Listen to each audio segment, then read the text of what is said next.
Shalom, shalom. It's your brothers of the hopeful elect. Shabbat shalom. It's your brother Donal.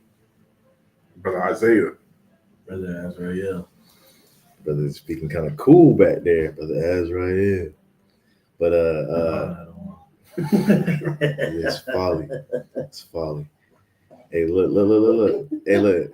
I'll follow y'all jokes aside, man. Shabbat shalom. This is going to be our lesson on our Passover. Shout out to the brother Welded, man. We're in good spirits, man. Right? We're gonna be married. You know what I'm saying? We got children, the wives in here. You know what I'm saying? We're gonna get lit in righteousness. Um, hope you guys watched the video, the preliminary video yesterday, man. We brought out some information, um, just on some recent revelations that we've came to, and how we're observing Passover this year in 2025. Like we always go over, each year as knowledge is increasing, man, we learn new things every year. And that's something that we kind of strive to do. This lesson won't be that long, man. We're gonna get on here, man. We're gonna go over a few things, man. And then we're gonna go back to being married with the wives and the kids, man. We're gonna have a nice little um, memorial feast, right? A memorial feast, man, with everybody. That's a security guard stance. Oh yeah, you know what I'm saying? Hey, somebody got us onto us a couple weeks ago. They said when we downtown, man, we could get more people, but we stand there like security guards. You know what I'm saying? Hey, look, the Lord was austere though. So hey, look, that's all I gotta say. Before we jump into the lesson at hand, right? We like to switch it up. So sometimes on feast days, we don't necessarily talk about the actual how can I put that? We don't really dive into like, a whole crash course on the feast itself, right? But we can take bits and pieces of what the feast means to us, right? So we're gonna jump into that a little bit. But before that, I do want to go over why we keep the Passover, right? So we're going to go over why we keep the Passover, and we're going to start in Exodus chapter 12, right? So if you want to know why we keep the Passover, the brother Isaiah actually went over this with many people downtown today as we went to camp and evangelize, because a lot of people aren't aware of the Passover or why we keep it, right? But Exodus chapter 12 explains that. And let's start at the verse top, man. We're just going to read why we keep the Feast of Passover, right? This Exodus 12, starting at verse number 1. It says, "And the Lord spake unto Moses and Aaron in the land of Egypt, saying, This month shall be unto you the beginning of months. It shall be the first month of the year to you. Speak ye unto all the congregation of Israel, saying, In the 10th day of this month they shall take to them every man a lamb according to the house of their fathers, a lamb for an house." Right. So I wanna say something too real quick, right? So Passover is held in the beginning of the year. Matter of fact, it's in the first month of our year, right? Um, so if you guys don't really know, as the Hebrew calendar is, it starts in the spring. It doesn't really start in the wintertime like the Gregorian calendar or how we celebrate it here in America, right? We celebrate it right after December and January where everything's dead. Now we celebrate the new year when life starts to spring forth, which happens to be in the spring. Some people keep it around March, some people keep it around April, right? Um, Depending on how you choose to follow your Hebrew calendar, but it is in the spring. And the Passover is noted to be in the first month of the Hebrew year, right? Let's go to verse number 4. So they were instructed to get lamb, right? "And if the households be too little for the lamb, let him and his neighbor next unto his house take it according to the number of the souls. Every man according to his eating shall make your count for the lamb." Right, man. So he's just making sure everybody gets the right portion of lamb, right? And so I want to put you guys in put you up on game. Uh, where the Israelites are right now, they're in captivity. They are in Egypt, right? And they're battling with Pharaoh because Pharaoh will not let them go, right? So this is kind of one of the last straws that that the Most High is having to deal with Pharaoh and trying to let his people go, right? And this is where the Passover comes into play, right? So we talking about the lamb, right? Now we're gonna get into the actual day, the 14th day. This started verse 6. Verse number 6. And ye shall keep it up, and ye shall keep it up until the 14th day of the same month, and the whole assembly of the congregation of Israel shall kill it in the evening. Come, right? And they shall take the blood, and they shall take of the blood, and strike it on the two side posts and on the upper doorposts of the houses, wherein they shall eat it. Right. So they take this lamb, right, and they're taking his blood and they're wiping it on the doorpost, right? If you guys ever seen the movie Prince of Egypt, it's an old Disney movie, it's a cartoon, right? Me personally, I recommend everybody go watch it, man. It was kind of the closest to accurate depiction I think you can get to as a cartoon or just in a movie in general, right? And it if you've seen it, that is what the Passover is all about, right? But right here we see that they're taking this lamb and they're putting blood on the doorposts of their houses, right? Verse 8.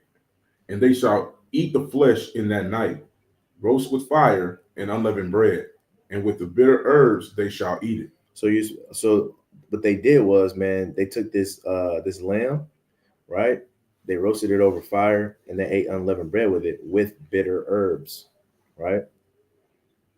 Verse 9. Eat not of it raw, nor sodden it all with water, but roast with fire, his head with his legs, and with the purtenance thereof. Right. And ye shall let nothing of it remain until the morning, and that which remaineth of it until the morning ye shall burn with fire. Right. Verse 11. And thus shall ye eat it with your loins girded, your shoes on your feet, and your staff in your hand, and ye shall eat it in haste. It is the Lord's Passover. It is said to be that they were supposed to have their shoes on. They should eat it in haste. They should have a staff in their hand. Is because they're about to departure. Because whatever God was about to do at this time, they had to be ready to move directly afterwards, right? What was God, the Most High, what was He planning to do though, right? Verse number 12. Verse 12.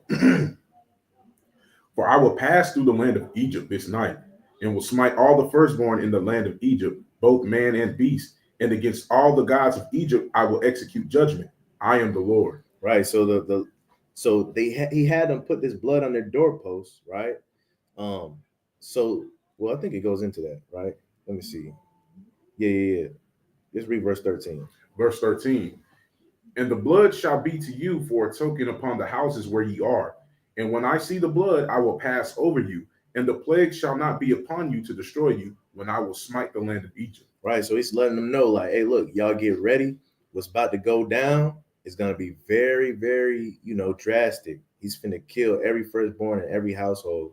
But in order to escape this judgment, you must put the blood on the doorpost, and that's going to be my sign to skip over your household or pass over your houses, right? Because you had that lamb covering you, right?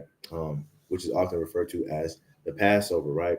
And so this happened, and everybody of the children of Israel were spared because they were obedient to God, and they put that lamb sacrifice of blood on their doorpost, right? Read verse 14 for me real quick. Verse 14. And this day shall be unto you for a memorial, and ye shall keep it a feast to the Lord throughout your generations.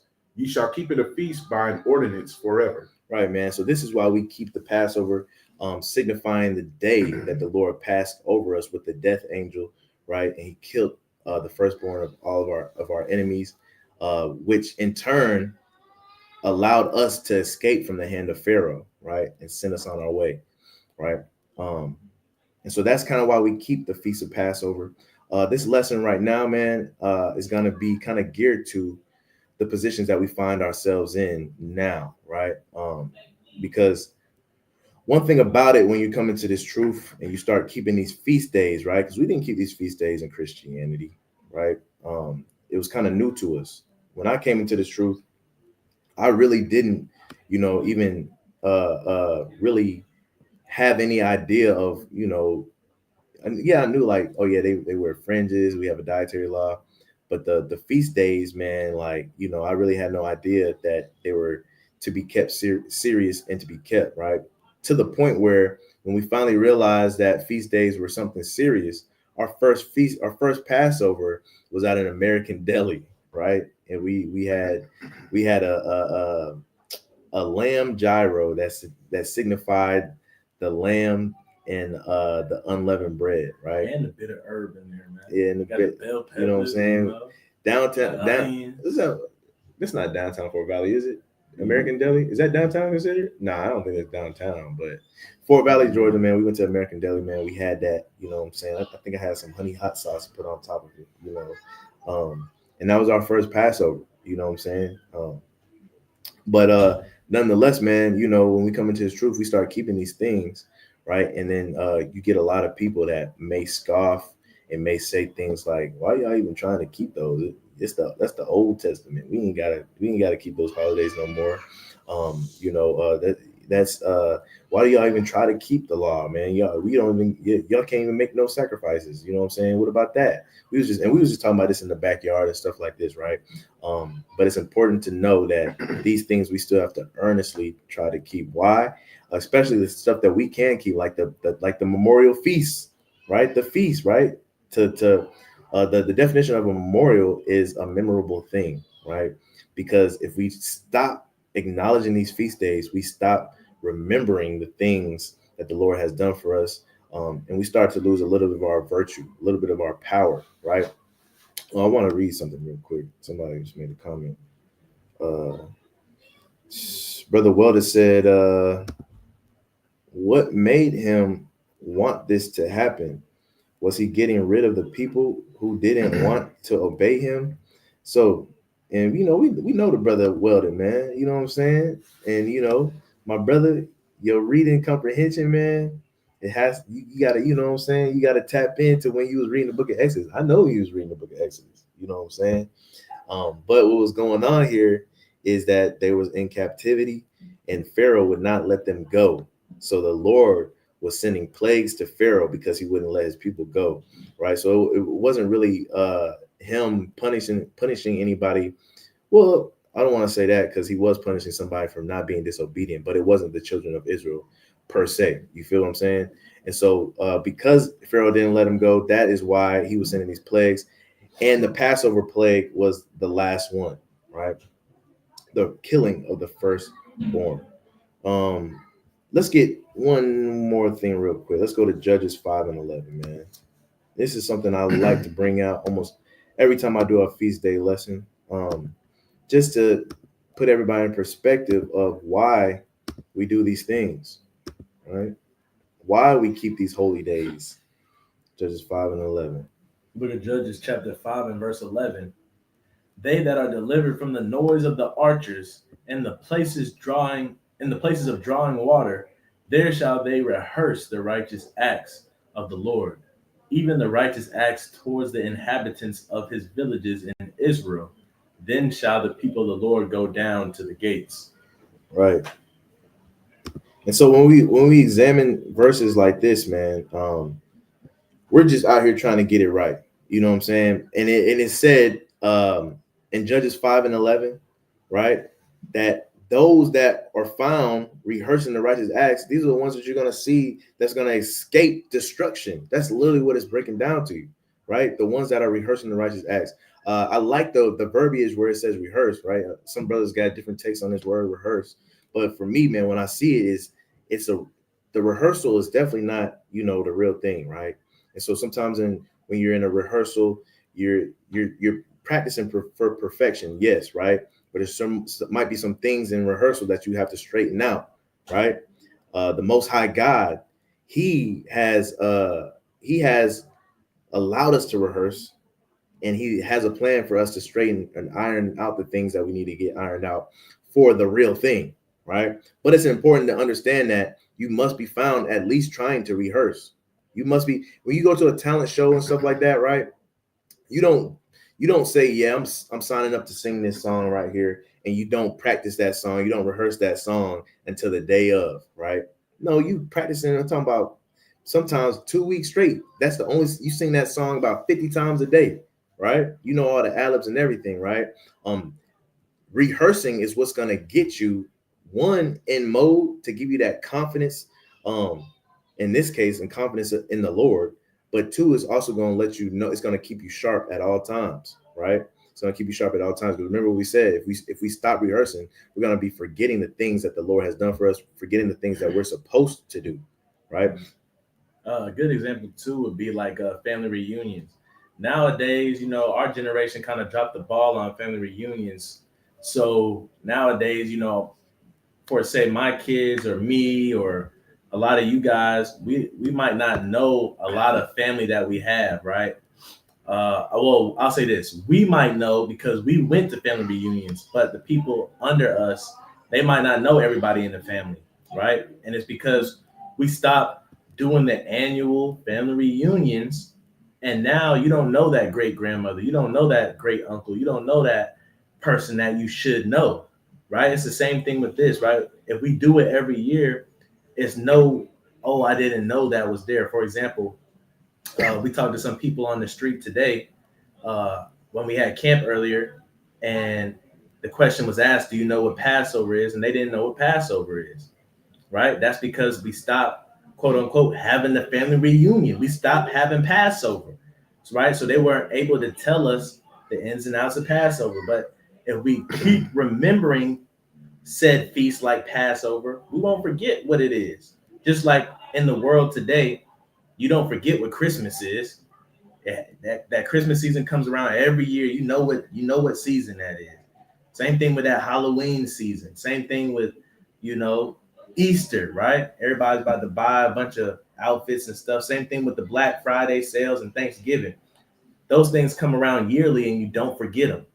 You actually start looking forward to them, right? And so that's what these things, when it says to be when it says to be held as a memorial, is so that we not only remember it, but we look forward to it, right? Because eventually, if you do it over and over and over again, you're going to grow to like it, right? You're going to grow to want to have it. Come on, man. Right. And so it's very important, man, that you rehearse these things, man, because the even like in a regular rehearsal, right?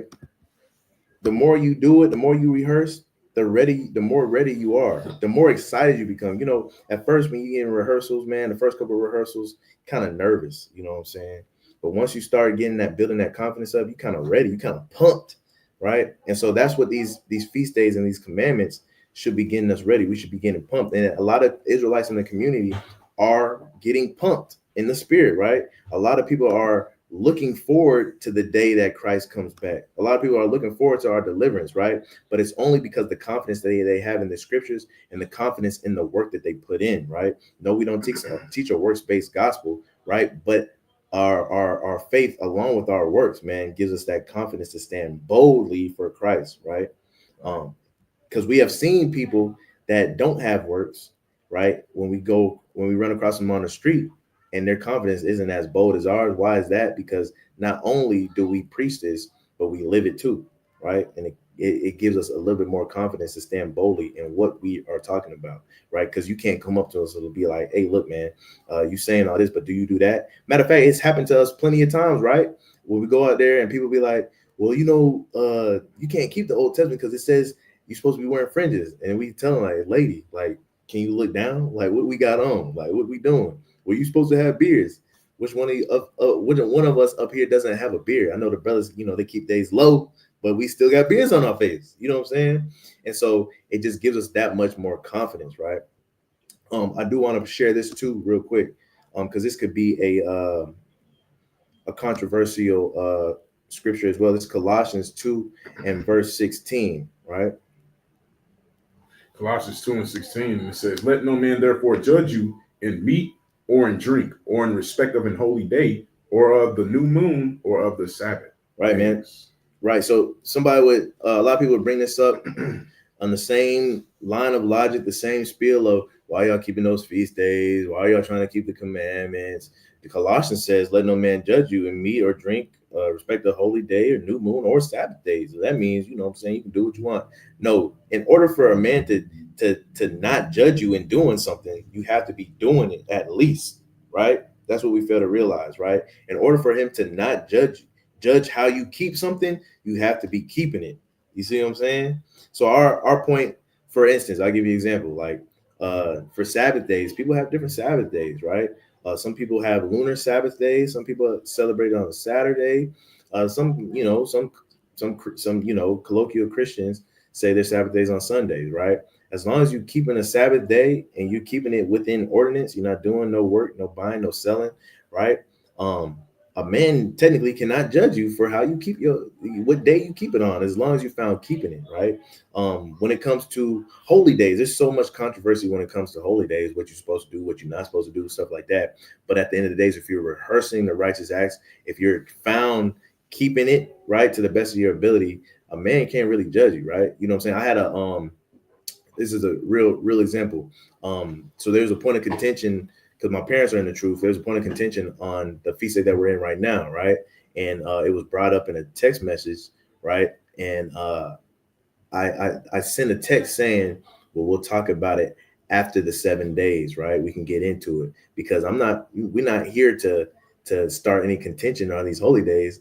These holy days were meant for a purpose. One, for us to remember what the Lord has done for us. Two, to be merry and glad, not to be, second guessing yourself and half stepping, right? So conversations like that can happen after the feast day is over with, right? But at the end of the day, man, these things were meant for all this stuff, the new moon, the Sabbath day, the holy days, these were meant for us, right? Not the other way around. So we should still be glad and we still should be merry, enjoying the meat and the drink that comes with these days, right? Now, man, I want to get into a couple precepts really quick. I want to say throw water to the brother Ryan, man. The brother sent some money to our cash app. Not every day we see that, man. You know what I'm saying? We definitely don't ask for money or offering, man, but thanks for that was laid on your heart to do so.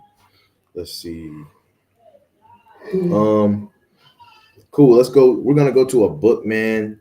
That because what I want to kind of display is where we're at in time right now, right?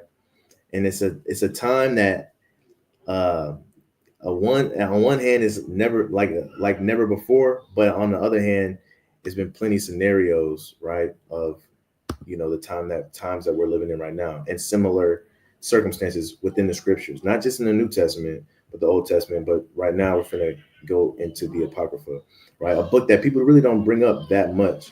Let me see if it's in here. I think it is. So sometimes it's called the Three Holy Children.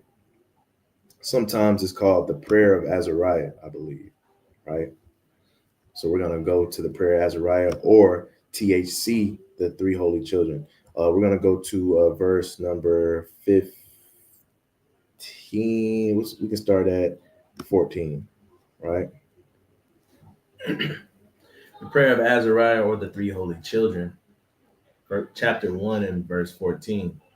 For we, O Lord, are become less than any nation, and be kept under this day in all the world because of our sins.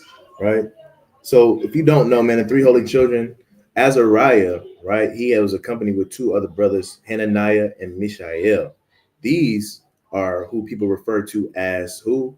Shadrach, Meshach, and Abednego. Shadrach, Meshach, and Abednego, right? So these are the same people. And so the prayer of Azariah is literally a long prayer. It's only one chapter. So literally a long prayer going into they're making supplication as they're getting tossed into the burning furnace, right? So this is how it starts off. Let's go to the next verse. What does verse 15 say? Verse 15. Neither is there at this time prince or prophet or leader or burnt offering or sacrifice or oblation or incense or place to sacrifice before thee and to find mercy. Right. So at this time, man, often like the time that we're living in right now, they didn't have a prince or a king. They didn't have, we don't have a leader. We don't have a prophet. We can't make burnt offerings. We can't make sacrifices.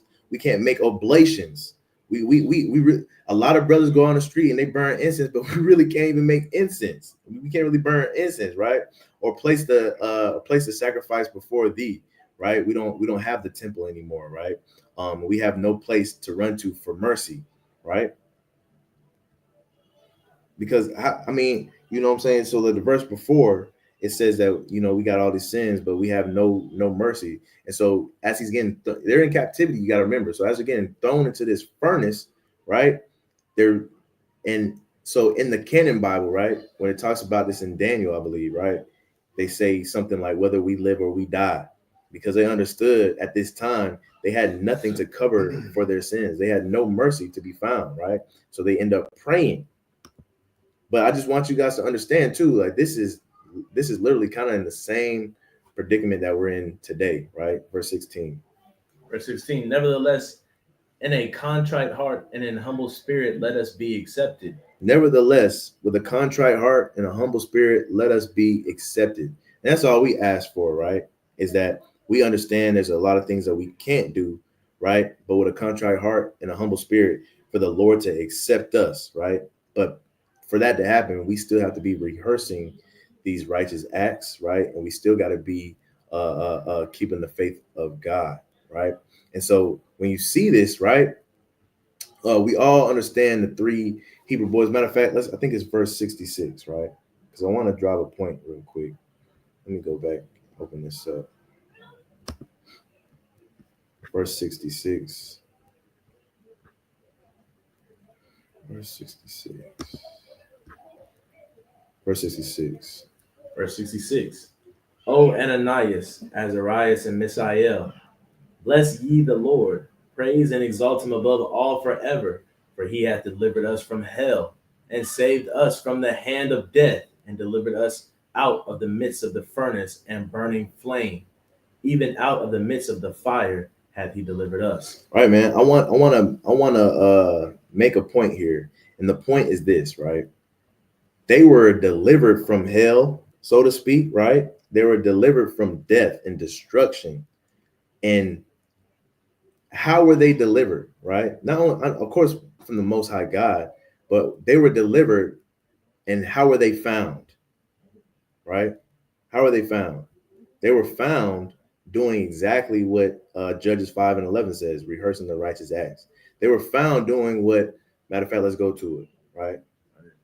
Revelation real quick, right? Let's go to Revelation. I also want to point out too, just like they were in Babylon and we're in the daughter of Babylon, and they had no way to offer sacrifices, burnt offerings, incense, or do any of those oblations and things of that nature, just like we can't. We see that even in the Old Testament, they were found with a fourth person in there. So when they were out of captivity, just like we're out, what's like you, when they were in captivity out of the land, just like we are in captivity out of the land, there was somebody standing in the gap with them in the furnace, just like there's somebody that's standing in the gap with us now. Some people are led to believe that was the spirit of Christ with them. Some people think it was Michael. Some people think it's Gabriel. You know, whoever you might think it is. Nonetheless, right, the Lord was with them, right, and He had somebody to stand in the gap with them at that moment, right? But nonetheless, they were found being delivered from this fiery furnace, right? And I can't help myself but to think of the lake of fire and those that will be delivered and saved from the lake of fire, right? What are they going to be found doing? They're going to be found doing this. Revelation 14 and 12. Revelation 14 and 12.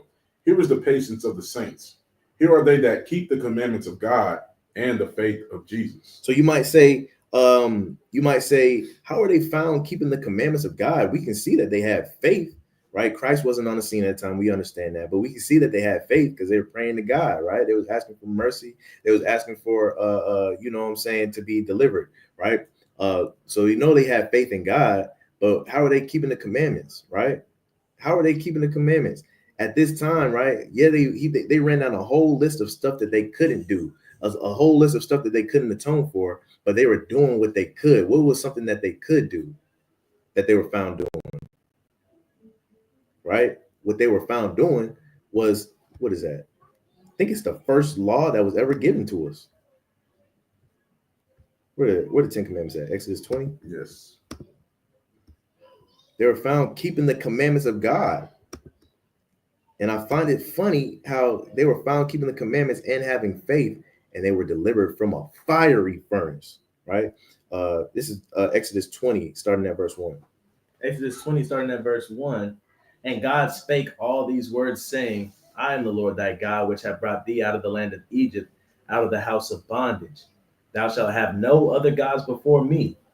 Thou shalt not make unto thee any graven image or any likeness of anything that is in heaven above, or that is in the earth beneath, or that it is the water under the earth. Thou shalt not bow down. What does it say? Thou shalt not bow down thyself to them. They were found keeping the commandments, because what was going on with the three Hebrew boys, right? The trumpet sound, and at the sound of the trumpet, you gotta bow down, paraphrasing, right? And they were found not doing that, and they were keeping the commandments of God at this time. So they were. I just find it funny how Judges 5:11 says to rehearse the righteous act, to divert yourself from destruction. Revelation 14:12 says that they that were found in the end that received salvation, we're going to be found keeping the commandments of God and keeping the faith of Christ, right? And one thing I like about that in Revelation is the fact that when you look at it, we have many conversations and people will be like, I don't think we got to keep the commandments. Revelation is literally giving you a cheat code. John is telling you, he's letting you know, like, I don't care what you say, but the people that I found at the end that got salvation, everybody that I found was doing these two things. So if you think you're gonna make it without keeping the commandments of God, you got to take that up with John.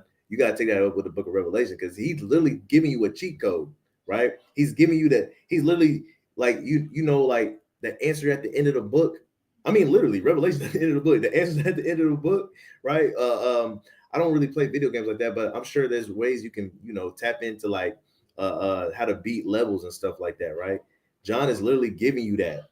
He's saying, if you want to make it, these are the two things that you better be doing: keeping the commandments of God and the faith of Christ, right? And the funny part is, we see that the three Hebrew boys, right, were doing this to escape judgment, and they escaped the fiery furnace being delivered. And at the time, they had no way to atone for their sins, right? So we see that mercy and compassion show from God when they had that contrite heart, because it's important to have that contrite heart, that being circumcised of the heart. That's what found in the Old Testament. That's an Old Testament concept, right? I want to go somewhere too. Hold up, let me see, because I want to the whole point of me bringing the three holy children is that was a prayer, and their prayer was supposed to be looked at as a sacrifice, as they were saying, right? They were saying, take our prayer as a sacrifice, and that's not a thing to take lightly. And I want to encourage everybody out there that as long as you're keeping these commandments to the best of your ability, right? That's why it says pray without ceasing, because oftentimes in the Bible, our prayers can be substitutes for sacrifice, right? Of course, we know that Christ is our one-time sacrifice, right? But also, man, that prayer and supplication, the Most High will acknowledge, right? Especially when you're trying to keep that relationship with Him. I think I want to go to Psalms first. Let's see here. Let's go. Yeah, let's go to Psalms real quick, right? Psalms 141 and 2.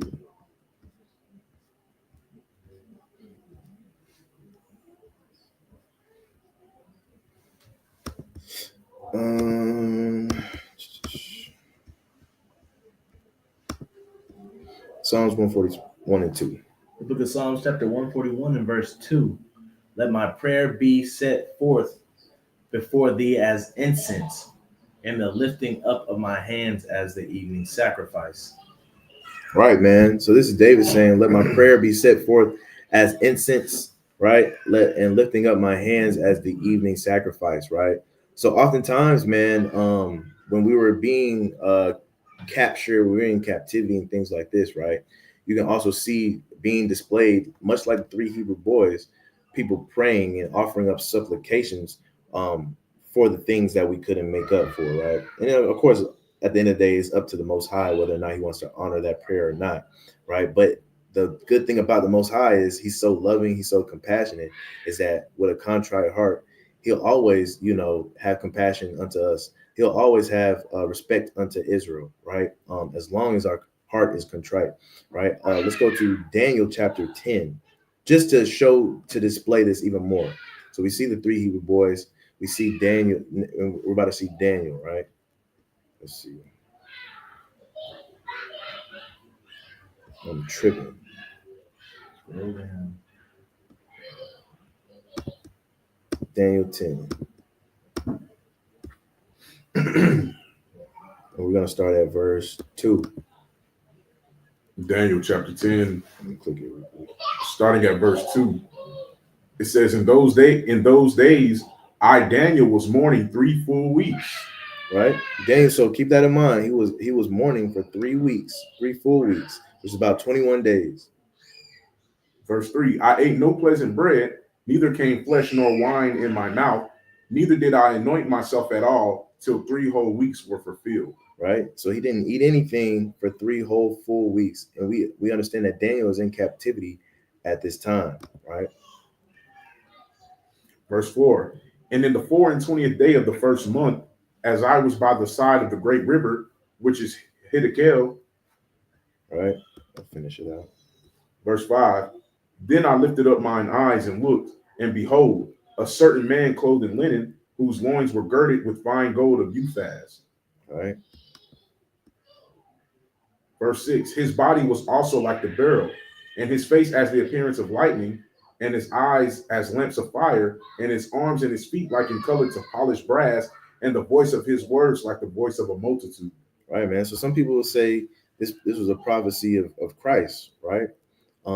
Which is just kind of ironic to say because, man, in the Old Testament, we see times where we're in captivity and we needed somebody to stand in the gap for us.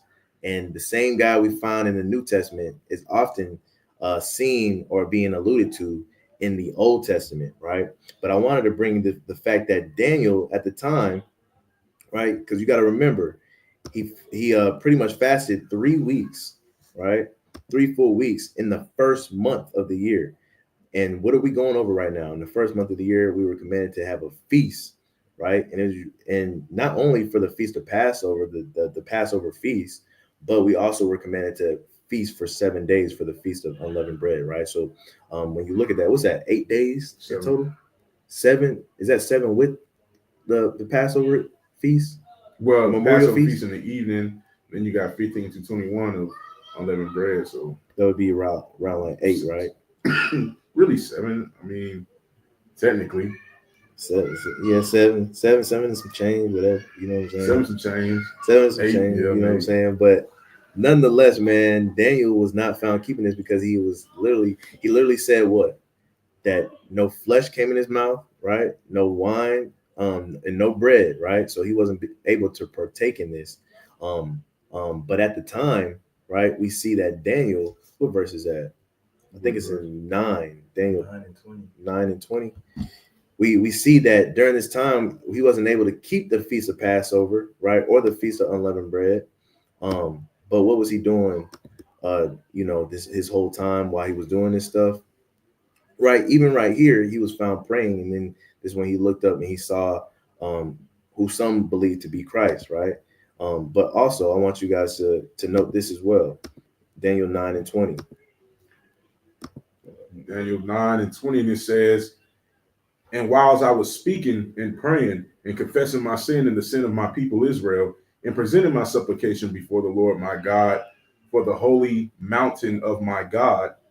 Right. So while he was praying, verse 21, yea, whilst I was speaking in prayer, even the man Gabriel, whom I had seen in the vision at the beginning, being caused to fly swiftly, touched me about the time of the evening oblation. So we see this man, he's praying, and it's around the time of the evening oblation. We know that Daniel used to pray 3 times a day, and what has been brought to our attention is that a lot like this circumstance right here, he was praying during the times of the evening oblations, right?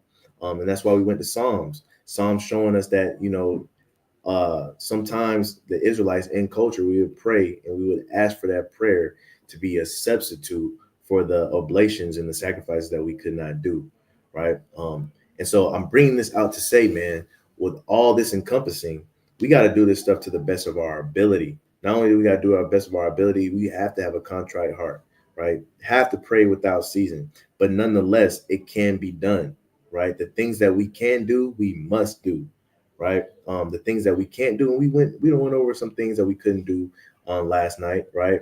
But the things that we can do, we have to be found rehearsing if we want to see that salvation in the end. We got to be found keeping the commandments of God and the faith of Christ, right? Um, and the faith of Christ comes into play because he's the one that's going to stand in the gap for us, right? We see with the three Hebrew boys, me personally, I speak as a man, I think it was him in the flame with them, standing in the gap with them. He was the mediator, right? So they wouldn't get burnt to a crisp. I think it was him that Daniel saw when he was praying, right? And he looked up and he saw the man with the voice of many waters, right? The same guy is going to be with us to take us through the daughter of Babylon, to take us through and around about that lake of fire, right? But we have to be doing something. We have to be found keeping these feast days like the Passover, keeping and rehearsing the righteous acts of the Lord, right? And that's all I got, man. I really don't. It really wasn't going to be a long lesson. Do brothers have anything, any precepts you want to bring out or anything like that? Man, our Passover lamb, Christ. He's our Passover lamb, man. What does that mean? He's our sacrifice. He's our sacrifice, man. And with him being our sacrifice, you know what I'm saying? That's how we are gonna make it through this captivity. You know, his sacrifice gave us an opportunity to get it right, and like we went over today in Hebrews 10 and 26, out there on the street corner, right?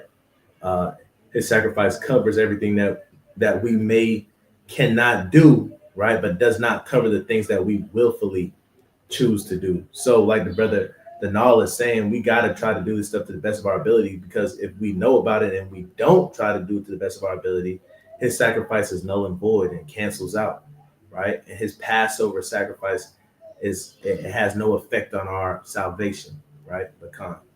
Good. Anything? A sharper sock. A sharp as sock, man. With that being said, man, I hope you guys had a good Sabbath day. I hope you guys got a chance to hit that reset button.